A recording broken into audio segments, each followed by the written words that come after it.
Alrighty everyone, welcome back to Let's Scrap. Another episode here on the show. Been loving it so far. It's been good fun, and you know, I think this will be the last one for the year actually. We've been pre-recording a lot of episodes and really excited for this one. Obviously getting a fighter on here. We've been doing some media personnel lately, but this is really exciting. Of course, brought to you by Backchat Studios, and we're joined today by a professional fighter, Sebastian Szalay. Szalay. I apologise. That's all right. You're not the first, everyone. It always happens. You know, obviously you've been competing on road to the UFC and, you know, training like a madman, of course. And I do appreciate you taking the time. I know you're super busy. Welcome to the show. How are you? Thanks, man. Thanks for having me on. Yeah, I'm good, brother. Yeah, as again, just busy, training, the usual. Yeah, that's what I like to hear. We start every interview in a similar way here on the show. I'm going to wind the clock back a little bit for you. So done. Yep. Kind of going back to growing up, what was it like? I think you grew up here in Perth? Yes. Yeah, so what was that like? Did you enjoy, were you a sporty kid growing up? And yeah, you know, my family, we're all involved.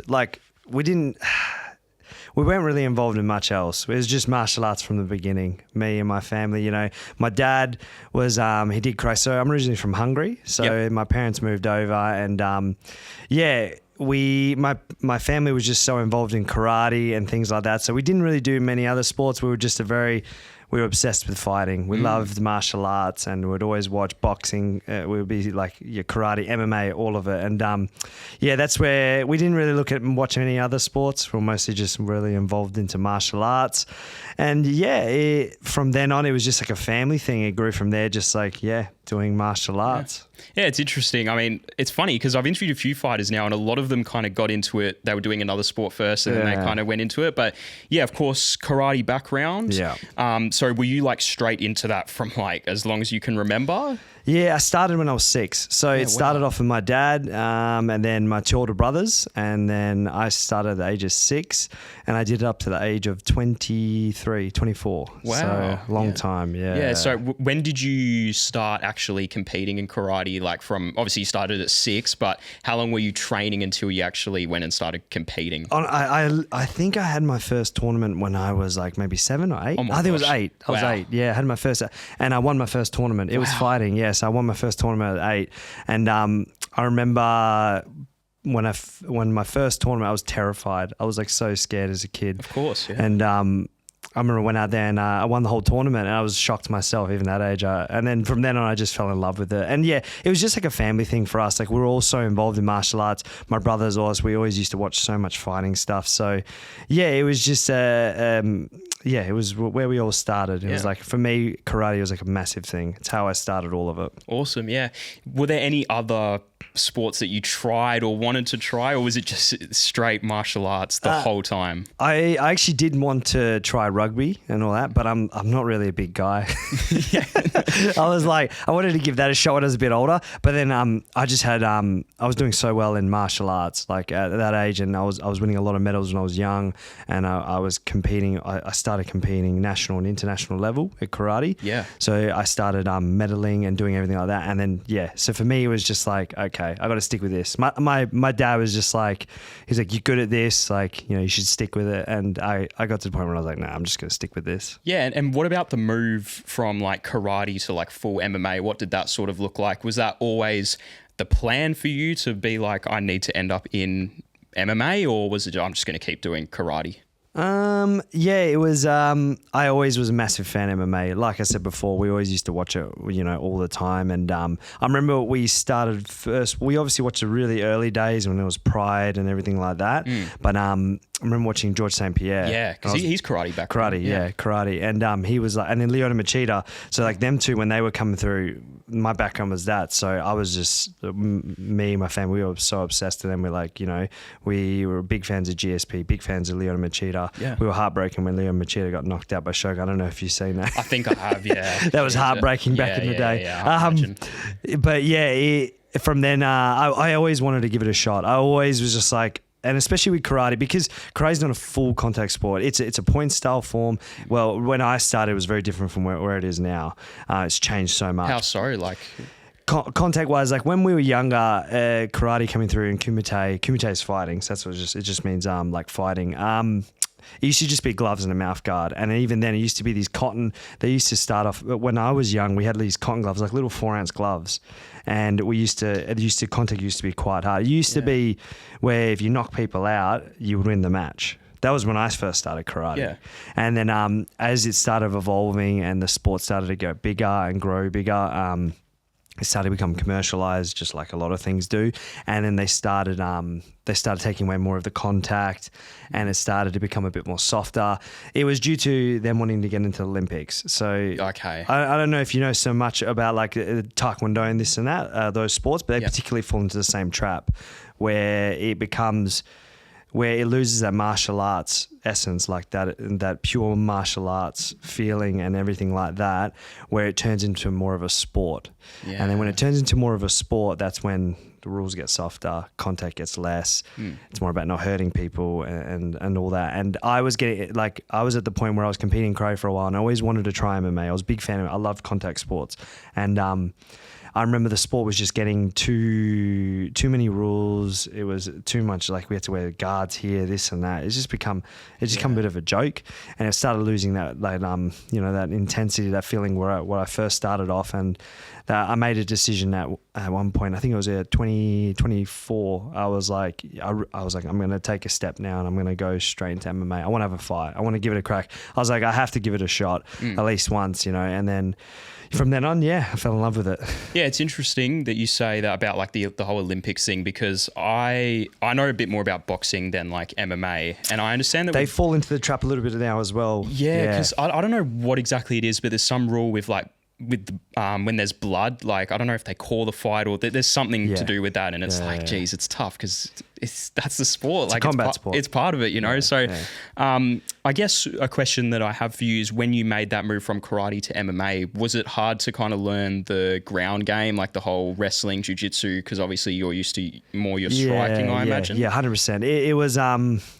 It was hard at first, but again, I believe when you look at a lot of guys who come from a discipline of any martial arts originally, if you learn the basics and the fundamentals really well, and you have that experience in learning the fundamentals and basics, you can actually pick things up quicker. Yeah. And that was like my case. And I know so many other guys like that as well. When some guys just jump straight into MMA, they become a jack of all trades. They can do everything pretty good. And then you get some individuals who can do really excel in certain areas more than others.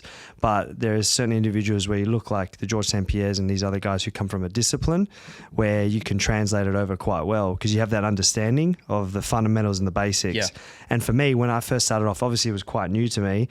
And, you get smashed over and over again, especially when you're new to it. But I could pick it up quite well. I picked it up quite easy. I actually really enjoyed the wrestling a part of MMA. I was a big fan of wrestling. And it was hard at the start, and obviously trying to pick it up and understand. But again, I was just I just put every day into it. I was like, no matter what, I was like repetition, just get better at it. Because I knew my striking was good, and I just had to make a few adjustments there. But in the grappling area, I was just like, yep, you're going to fail. Just keep going. And it got better and better as more and more I did it. Yeah, definitely. It's all repetition, like you said. I know with me, like I'm no crazy fighter by any means, but I did like a little bit of boxing for fitness, and then I wanted to try some MMA. And I struggled so much with the whole ground game. There's just like so much to learn and like putting it all together. But like it is, see, like that, when you come from if you come from a background where you've done it for so long, some people can pick it up a lot quicker, some don't. But generally, it's quite a hard thing, especially grappling. When you throw someone new into grappling as well, you would know as well. Like you get the person's like, what the fuck? They're like, what do I do? It's so hard to comprehend what's going on. I was pretty overwhelmed. yeah, definitely. Yeah. So what gyms were you actually training at, like throughout your youth? Because obviously now I understand you're training with the guys from Louistro. Yes. Before that, what did the gym like movement kind of look like for you? Oh, mate, it was all over the place. Yeah. I started off, when I first started off, I started off with Soul of the Hulk. I'm not sure if you know him. He was one of Soul of the Hulk. He was one of the first guys. I'm not sure if one of the first, but he was one of the guys who fought the UFC very, very long time ago, one of the OGs. Wow. And I started training with him, under him, and a few other boys. It was more like an enclosed group. And I'd done a couple of my amateur fights through him. And then when I turned pro, I went to Wolves Den. Oh, yes. I started Wolves Den, and that's when I met my coach at the moment, Danny, and a few of the other boys who I train with. They're at Lewistra now as well.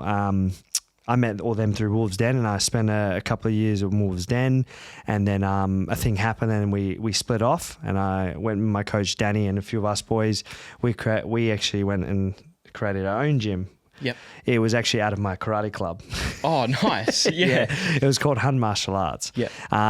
So me, Danny, and a few of the boys there, we built up. We had a few fights through. I feel like I've definitely heard of that. You would have. It was a while ago. It was maybe about 4 years ago, 5 years ago. There was a couple of the boys now, Rowan and all these guys. We were there. That's where it was originally. Ethan and all those guys. We were through there, and then that's when, at that period of time, I was going over to freestyle. I was going over to freestyle, and through connections through my manager, I would go over to freestyle, train there, come back to Perth, and then I got to a point where I was at my pro career where I just needed that next level to step it up.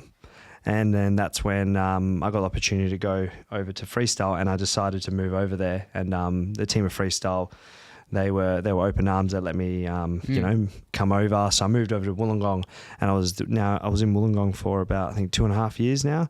And and then I moved back here now, and now I'm back in Perth, and I'm out of the Lewistra Combat Academy. Nice, man. What a journey. I know. So in amount of time, I think it's been nearly 5 years that all happened. Yeah. Which is insane to think about, but that's... How did you find Wollongong? I actually have a couple mates that live there. Oh, yeah? But it's quite a quiet place, it is. I imagine. Yeah, how did you find that compared to Perth? I really liked Wollongong. Yeah, Wollongong was awesome, man. Like, I don't know, your mates, do they say similar things as well? Yeah, they just say it's like it's really... super chill. Yeah, that's kind of what they say, yeah. Wollongong's cool, man, and it was...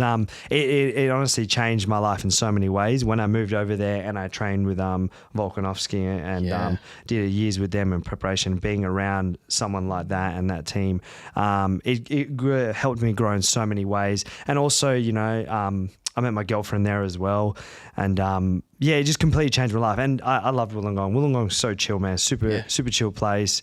A lot better than when you go to Sydney. That's a different story when you're up there. Yeah, I imagine. Yeah, but Wollongong's sick, man. It's awesome. Nice. And talk to me about making that move to pro MMA, because obviously you're in the amateurs, and I know a lot of guys, it's a big move to make that decision. And also, I guess a question that I have for you is like, why move to pro? And do you think fighters out there, it's important for them to get as much experience as they can in the amateurs before they make that move? And like, what was your kind of experience with making that decision? Like, hey, I'm going to go pro now. For me, I had 4 amateur fights, and that's when I was 4-0 as an amateur, and then that's when I went to pro after that. Honestly, it got to the point for me, particularly my style, when I was 4-0 as an amateur, I was finding it hard to find matchups. Yeah. As an amateur, and this was 6 years ago now, I believe, 6 years ago, I think. Where it was actually quite hard for me to find matchups, and I was just, to be fair, I probably could have had maybe one more amateur fight, I reckon. Okay. 1 or 2 more, and I think it would have helped me with my pro career out now, because I went pro and I lost my second fight to Abdullah.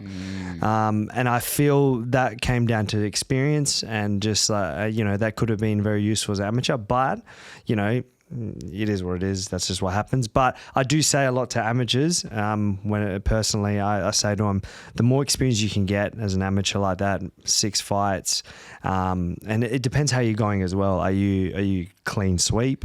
Are you win loss? You can make those adjustments and do those things. But I think roughly around 5 to 6 fights as an amateur. Yeah. Maybe more if you do, but I think that's a good amount of time. It all depends the best way to say it all depends on the individual. Yeah, for sure. I believe. Is it because, like, I guess a loss in the amateurs, like, isn't really that significant to a loss in the pros? Does that play a part? Yeah, that's true. Yeah, 100%. Again, I feel your losses in your amateurs, that's just like, it's experience. You're learning. Yeah, you lose, it's your amateur. It's all right. You know, you look at amateur record, you know, no one's going to remember that. Yeah, for sure. Yeah. And no one's really going to remember. As soon as you turn pro, different story. Yeah. Everyone remembers your pro record. Everyone knows your pro record. You know, it's a lot more pressure in that sense. But as an amateur, yeah, I feel like you can make these mistakes and you can come back and you can make those adjustments. And I feel, yeah, like you said, you lose, it's all right. You can come back from it. Interesting. Well, we'll talk a little bit about your notable achievements, and I wanted to ask about Eternal MMA. Yes. Of course, you got the featherweight title on 17th of August 2024. Hopefully the dates are correct. Yes, there. that's around that. Yeah, what was the feeling after getting that belt around your waist? Like, you know, it's the biggest, you know, promotion in Australia. So I imagine it must have been an amazing feeling. Oh, man, it was that, especially that fight against Dimps. The lead up to that, I suffered a really bad staph a couple of weeks out. Geez. And I probably was at the point where I wasn't going to make the fight. I was probably so close. The fight probably was close to being pulled, where the build up for that one was because we were preparing for Dimps as well. That guy, and Volk was my main training partner for that one. Yeah. So I was getting in like, he helped me out so much for that fight. Like it was awesome. Volk, like massive help for that fight for me. So, you know, it was so good, but he would be going out there and he would just go at me, and Volk would just be all, you can imagine, like he would be going, like we'd be doing rounds and he would just be, he'd be trying to like emulate like Dimps' style. And the build up to that fight, that camp as well was tough, like, cause we knew that was going to be a tough fight for me. And then I got a really bad staph infection on my knee, and I still got a scar on it actually. Jeez. And it got so bad, I think it was 2 weeks out before the title fight, nearly 2-3 weeks out. I couldn't do anything for 2 weeks. I couldn't do anything until fight week. Yeah. I was out. I couldn't even really walk. So I was cutting weight. I was like taking so much antibiotics. Oh, God. And I remember my legs swelled up so much I couldn't even walk. So for like nearly a week or two, I was struggling to walk. I could barely.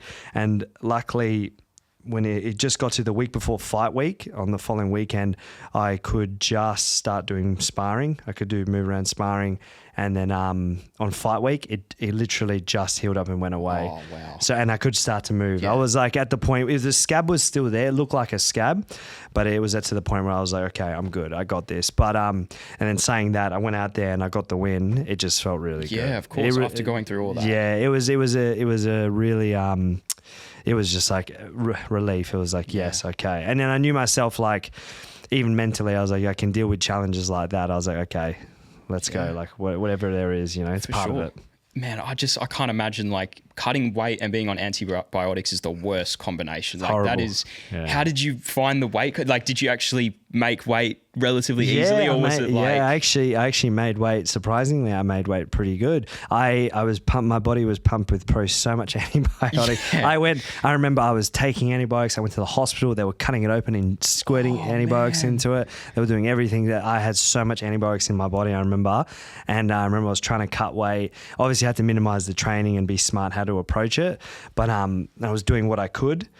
But it was just like, even I went 5 rounds with Dimps as well, which I was in, even myself, I was like, I could push through 5 rounds doing that. So it was a lot of relief to get that title and have that achievement from there. Sure. It was a big build up. I'm not sure if you're allowed to really share any of this, but what does the communication look like with Eternal during like experiencing that and potentially having to pull the fight? Like, are you constantly, like, obviously your manager, I'm guessing, would be in contact with Eternal saying like, look, it might not like go through? Like, what does that communication look like leading up to the fight? Again, it depends how you want to approach it. You know, like for me, I was just in the mindset of it's going to get better. That's fine. Yeah. I'm going to show up. I was like, I got an opportunity here. I didn't want to pull out, and it was like 2-3 weeks out before the fight. I was like, I don't want to pull out. So my mindset was, me and my team at that time, we were just like, nah, just take the antibiotics, do what I can, get to the fight. Like, Yeah. and that was it. And that's realistically, that's what it was just like, okay, yep, you just got to do it, got to get the job done. That's what it was. My mindset was. Yeah, nice. Now, since obviously this is the big thing that I want to talk to you about, Road to the UFC. Yep. Since May this year, you've been fighting on Road to the UFC, and I want to start off by asking, what did the call up to that look like? Like, how did that opportunity come about? Because Road to the UFC to me is such an interesting thing, and I think it's a great platform to make the UFC. Obviously, you've got the Contender Series and some other ways to make it to the big leagues, but how did that call up come about, and what did it look like for you? We actually heard it was prior to when I was defending my title with Taser. We heard prior to that, so it would have been the end of the year, that they were starting to look at guys for the Road to UFC. Yep. And potentially Road to UFC and Contender, and they were looking. So I heard there was that, and then my name was thrown in there, and I didn't hear about it, nothing. And then I defended my title, and that's when I called for my shot. Whatever it was, Contender, Road to UFC, anything I can get, be on the UFC. And I remember right after my defending my title February this year, it was just kind of waiting to see what was going to happen. I was like, okay, I got told that potentially could be something maybe happening, maybe not. So we just waited out. So I was like, okay, we'll just see what happens. Maybe I might have to defend my belt, Eternal again. Maybe I have to look for a fight, maybe international. And then I remember my manager, he called me up, and then he was like, he goes, oh, okay, yeah, I've got some pretty cool news, man. And he goes, we could, fight here, we can fight there. Oh, yeah, and also, the Road to UFC want you to fight on that as well. And I was like, what? Threw it in there. He just threw it in there. It was funny. I was like, wait, what? And then he's like, yeah, he goes, they want you to fight on. Yeah, man, like... Wow. And I remember I was just like, oh man, it was just, it was such a good feeling. Yeah. Yeah. I remember I was around family and friends, and then after the phone call, I was just like, yes, perfect. I get the opportunity. And I was just so excited, man. I was just like, yes, okay. I knew, I was like, everything's kind of falling into place in my mindset where I was like, okay, I defended my belt. It's my time. I'm going to get the opportunities. I know I'm going to get it. And when I did get the call up for that, I was really happy to get the opportunity. Were there any potential Contender Series opportunities there, or was it like... At that time, all I knew was Road to UFC, and they were looking at Contender and things like that. But I think they had already, at the time when I defended the belt, I think they were looking at certain guys. There was a group of us. They were like, okay, these are the guys I think we're going to put on Road to UFC. And then I think we were just locked in on that. Yeah, cool.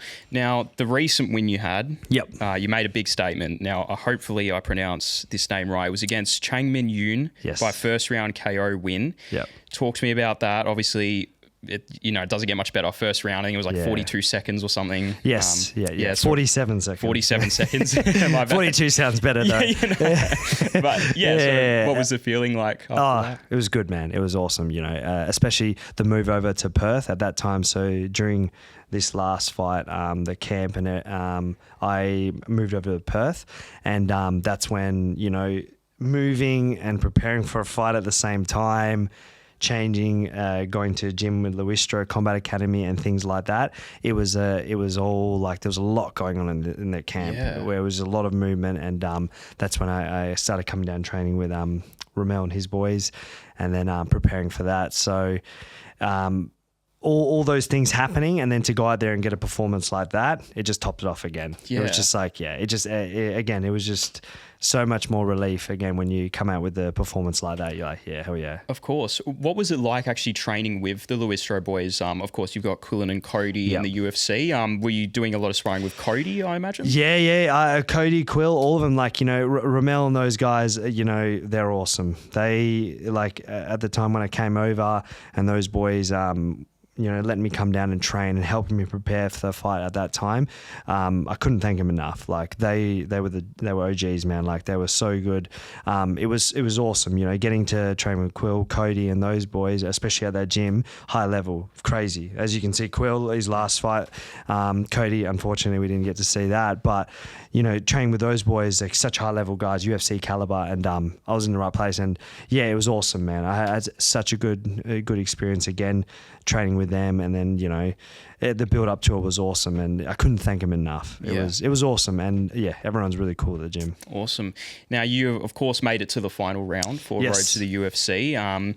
Usually this takes place on a UFC fight night card. Have there been any communication with what's going on with that, and any confirmed dates that you're aware of? So all I'll say with that one is I'm fighting real soon, and it's going to be on a UFC card. Awesome. That's man, so excited. So excited, man. Yeah. Man, I just you look at it now in Perth, the current UFC fighters that we have is Quill, Cody, Steve Ersic, and Jack Della. Of course, I think those are the four.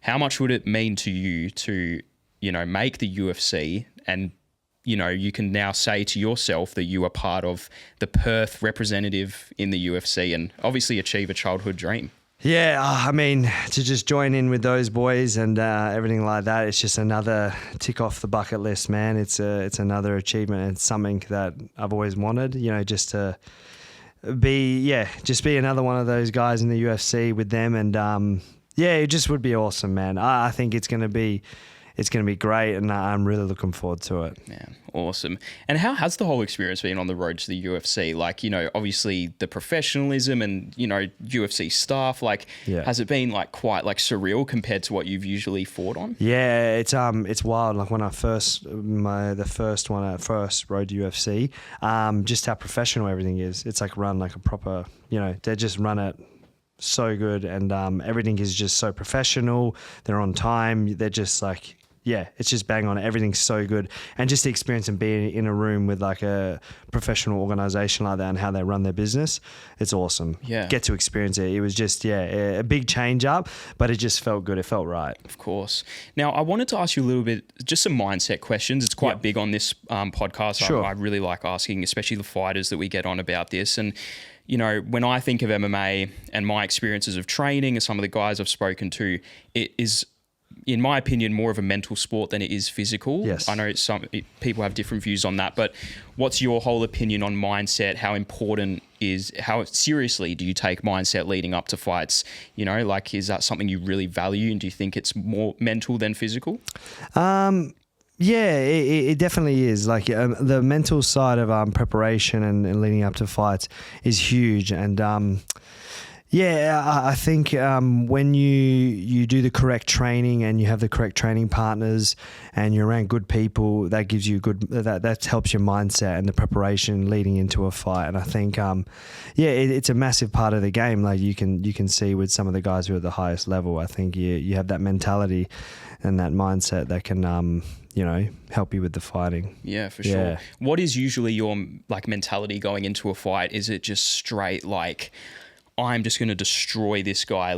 I'm interested to kind of know, if you could share what your mentality is usually. Honestly, I go in there and they're trying to take everything I worked for. That's the way I look at it. It's nothing personal. Yeah. But everything I worked for, all the sacrifices I've done, that person's trying to take it from me. So I want to get him out of there as fast as I can and win the fight. And also in some ways to me, I look at martial arts and the way I look, because that's the way I've always, again, I'm a martial artist from karate, is I do look at it as solving a puzzle. Yeah. That's always that's my thing. And I always say that when I'm preparing for a fight, it's like solving a puzzle, and it's trying to figure the opponent out and their weaknesses, their strengths, and everything like that, where you're just trying to take that away from them and how you can, just make a guy look quite average. That's the key. And that's what I like to do. But answering your question, man, I'm going out there, I want to win, and I want to take them out. That's what I want. Of course. And what advice would you give to young up and coming amateur fighters that are really looking to, make it to the big leagues and make the UFC? What would you tell them, and what would your advice be? Lots of that question. Again, surround yourself with good people. Surround yourself with good team, people who have good intentions for you, and make sure, those people have good intentions for you, and make sure there's good people around you, because that can make or break a lot of people when they're starting off. If you don't have a good team, if you don't have people who who have the best interest for you, it can really, it can send you on a bit of a down track with the way you're performing. But, just make sure, you're around good people, good training partners, good team, trust your coaches, and and just enjoy the process, enjoying the process and work your ass off. Yeah, I think you have to enjoy the process, because if you're too focused on the end goal, you can get lost a little. I think a lot of people now, especially with the way we all live, everyone just always wants to look what's next. You just got to enjoy the process, enjoy the journey. Like in this amount of time where I've gotten to, the journey's been crazy, and I just love the journey and the process of it all. It's fun, and I always tell the guys, just enjoy it, have fun, and that's pretty much it. Of course. Well, of course, your focus is on that final Road to UFC round, and I wish you all the best. But just outside of MMA, or maybe in MMA, is there anything that you're kind of still focused on? Is there coaching aspirations or any other avenues that sometime down the line you want to end up in? I love coaching. Again, coaching would be a big one for me, helping out and giving back, my knowledge and what I've learned. And that's for me where probably when I do retire, I want to be coaching and helping back and giving back to the other guys, young guys. And other than that, not much else, man. It's all I do. I'm obsessed with training and martial arts and fighting, and I always have been. And this is all I'm going to do. Love it. Well, I wish you the best and look forward to seeing you in the UFC. Thanks, brother. I appreciate it, man. Everyone listening, this will be, of course, on our main platform, YouTube. And if you prefer listening, you can find us on Spotify, Apple Podcasts, wherever you find your podcasts. This will be most likely the last one for the year. So thank you, everyone, for the support. This has been a show we've been running for about 2 months now, and I'm really excited for what 2026 has in store. So thank you for the support. We'll see you next year.